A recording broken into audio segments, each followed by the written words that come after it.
السلام علیکم دوستوں، امید ہے آپ سب خیریت سے ہوں گے۔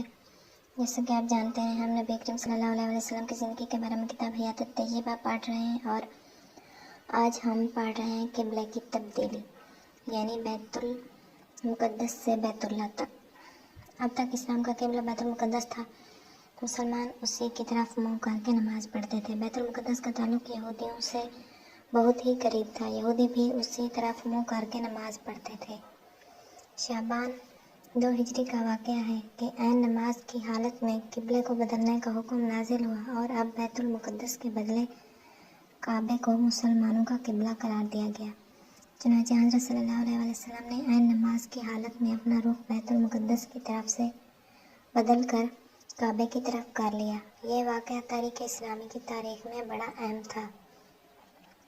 اس کی اہمیت کا ذکر خود اللہ تعالیٰ نے ان الفاظ میں فرمایا کہ نے جو کعبہ کو تمہارا قبلہ بنا دیا تو اس کی وجہ یہ ہے کہ یہ معلوم ہو جائے کہ کون پیغمبر کا پیرو ہے اور کون الٹا پیچھے پھر جانے والا ہے۔ سورہ البقرہ۔ ساتھ ہی ساتھ یہ اس امر کا اعلان بھی تھا کہ اب تک دنیا کی اخلاقی اور ایمانی رہنمائی کا جو کام یہود کو سونپا گیا تھا، اب انہیں اس سے ہٹایا جا رہا ہے، کیونکہ انہوں نے اس کا حق ادا نہ کیا اور اس نعمت کی قدر نہ پہچانی۔ ان کے بدلے اب یہ خدمت امت مسلمہ کو سونپی جا رہی ہے، اور وہی اس فریضہ کو انجام دے گی۔